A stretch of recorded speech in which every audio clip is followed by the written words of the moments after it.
ನಿಮಗಾಗಿ ಶ್ರೀ ಸಾಯಿ ಎಂಟರ್ಪ್ರೈಸಸ್ ಆಶ್ಚರ್ಯ ಎನಿಸುವ ಸಿನಿಮಾ ಕಥೆಗಳಿಗೆ ಸ್ವಾಗತ. ನಮಸ್ಕಾರ ಆತ್ಮೀಯರೇ, ಸ್ನೇಹಿತರೆ, ವಿಶಾಲ ಹೃದಯದವರೇ. ಘಟಾನುಘಟಿಗಳು ಇದ್ದರೂ ಸಹ ರಾಜ್ರವರ ಈ ಚಿತ್ರ ನಿಂತು ಹೋಗುವುದು. ನಿಂತು ಹೋದ ಈ ಚಿತ್ರದ ಬಗೆಗಿನ ಒಂದಷ್ಟು ಕುತೂಹಲಕಾರಿ ವಿಷಯವನ್ನ ಹೇಳ್ತೇವೆ. ಕೇಳಿ. ದೊಡ್ಡವರಿದ್ರೂ ಚಿತ್ರ ಮುಕ್ತಾಯಗೊಳ್ಳಲಿಲ್ಲ ಏಕೆ?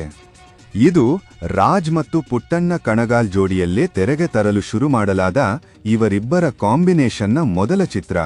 ಪುಟ್ಟಣ್ಣ ಕಣಗಾಲ್ ಡೈರೆಕ್ಷನ್ನಲ್ಲಿ ರಾಜ್ರವರ ನಟನೆ ಇದ್ದು ಸಹ ಚಿತ್ರ ನಿಂತೋಯ್ತಾ ಎಂದು ಆಶ್ಚರ್ಯ ಆಗ್ತಿದೆಯಾ? ಈ ವಿಷಯ ಮೊದಲು ನಾವು ಕೇಳಿದಾಗಲೂ ಇದೇ ರೀತಿಯ ಆಶ್ಚರ್ಯ, ಬೇಜಾರು ನಮಗೂ ಆಗಿದ್ದು ನಿಜ. ಯಾವುದು ಆ ನಿಂತು ಹೋದ ಚಿತ್ರ ಅಂತೀರಾ? ಅದುವೇ ಬೆವರಿನ ಬೆಲೆ. 67ನೇ ಇಸವಿಯಲ್ಲಿ ಪ್ರಾರಂಭಿಸಲಾದ ರಾಜ್ ಪುಟ್ಟಣ್ಣ ಜೋಡಿಯ ಚಿತ್ರವಿದು.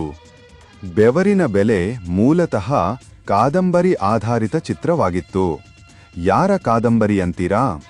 ಕರುಣೆಯೇ ಕುಟುಂಬದ ಕಣ್ಣು, ಕುಲವಧು, ಅನಿರೀಕ್ಷಿತ, ಮಣ್ಣಿನ ಮಗಳು, ಸನಾದಿ ಅಪ್ಪಣ್ಣ, ಪಾವನಗಂಗಾ, ಸುಳಿ, ಹಾಲುಂಡ ತವರು ಈ ಎಲ್ಲ ಚಿತ್ರಗಳಿಗೆ ಕಥೆ ಕೊಟ್ಟಂತಹ ಕೃಷ್ಣಮೂರ್ತಿ ಪುರಾಣಿಕ್ರವರದ್ದು. ಬೆವರಿನ ಬೆಲೆ ಚಿತ್ರಕ್ಕೆ 67ನೇ ಇಸವಿಯ ಏಪ್ರಿಲ್ 14ರಂದು ಮದ್ರಾಸಿನಲ್ಲಿ ಚಾಲನೆ ನೀಡಲಾಯಿತು. ನಾಯಕ ನಟರಾಗಿ ರಾಜ್ಕುಮಾರ್, ನಾಯಕಿಯಾಗಿ ಕಲ್ಪನಾ, ಪೋಷಕ ಪಾತ್ರಕ್ಕೆ ಬಾಲಕೃಷ್ಣರವರನ್ನ ಆಯ್ಕೆ ಮಾಡಿ 15 ದಿನಗಳ ಕಾಲ ಇವರೆಲ್ಲರೂ ಇದ್ದ ಕೆಲವು ಭಾಗಗಳ ಸನ್ನಿವೇಶದ ಚಿತ್ರೀಕರಣ ಮಾಡುವರು ಪುಟ್ಟಣ್ಣನವರು.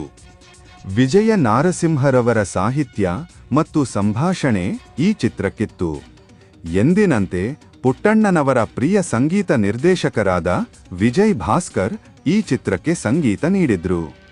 ಚಿತ್ರಕ್ಕಾಗಿ 4 ಹಾಡುಗಳನ್ನ ಕಂಪೋಸ್ ಮಾಡಿ ರೆಕಾರ್ಡಿಂಗ್ ಸಹ ಮಾಡಲಾಗಿತ್ತು. 15 ದಿನಗಳ ಕಾಲ ಶೂಟಿಂಗ್ ನಡೆದ ಬಗ್ಗೆ ಮದ್ರಾಸಿನ ಮೇನಕ ಹಾಗೂ ಲಾವಣ್ಯ ಸಿನಿಮಾ ಪತ್ರಿಕೆಗಳಲ್ಲಿ ಆರ್ಟಿಕಲ್ ಸಹ ಪಬ್ಲಿಷ್ ಆಗಿತ್ತು. ಮುಂದೆ ಸಿನಿಮಾದ ಶೂಟಿಂಗ್ ನಿಂತು ಹೋದ ಬಗ್ಗೆ ಯಾವುದೇ ವರದಿಗಳು ಪತ್ರಿಕೆಯಲ್ಲಿ ಪ್ರಕಟವಾಗಲಿಲ್ಲ. ಯಾಕೆ ಚಿತ್ರ ನಿಂತು ಹೋಯಿತು ಎಂಬುದರ ಬಗ್ಗೆ ಬೇರೆ ಮಾಹಿತಿ ನಮಗೆ ಎಲ್ಲೂ ಸಿಗಲಿಲ್ಲ. ಮುಂದಿನ ದಿನಗಳಲ್ಲಿ ಈ ಚಿತ್ರವು ನಿಂತು ಹೋದ ಬಗ್ಗೆ ಬೇರೆ ಮಾಹಿತಿ ಸಿಕ್ಕಲ್ಲಿ ನಿಮಗೆ ತಿಳಿಸುವ ಪ್ರಯತ್ನ ಮಾಡುವೆವು.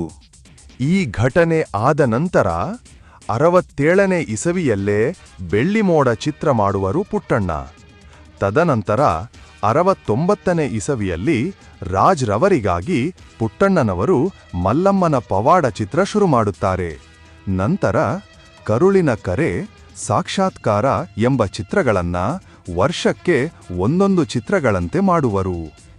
ಈ ಘಟನೆ ಕೇಳಿದ ನಂತರ ನಮಗನಿಸಿದ್ದು ಚಿತ್ರರಂಗದಲ್ಲಿ ಯಾವಾಗ ಏನ್ ಬೇಕಾದ್ರೂ ನಡಿಬಹುದು ಅಂತ. ವಿಡಿಯೋ ಇಷ್ಟವಾಗಿದ್ರೆ ಸಬ್ಸ್ಕ್ರೈಬ್ ಮಾಡ್ಕೊಳ್ಳಿ. ಲೈಕ್ ಮತ್ತು ಶೇರ್ ಮಾಡುವ ಮೂಲಕ ನಮ್ಮನ್ನು ಪ್ರೋತ್ಸಾಹಿಸಿ. ಮುಂದಿನ ಹೊಸ ವಿಷಯದಲ್ಲಿ ಮತ್ತೆ ಸಿಗುವೆವು.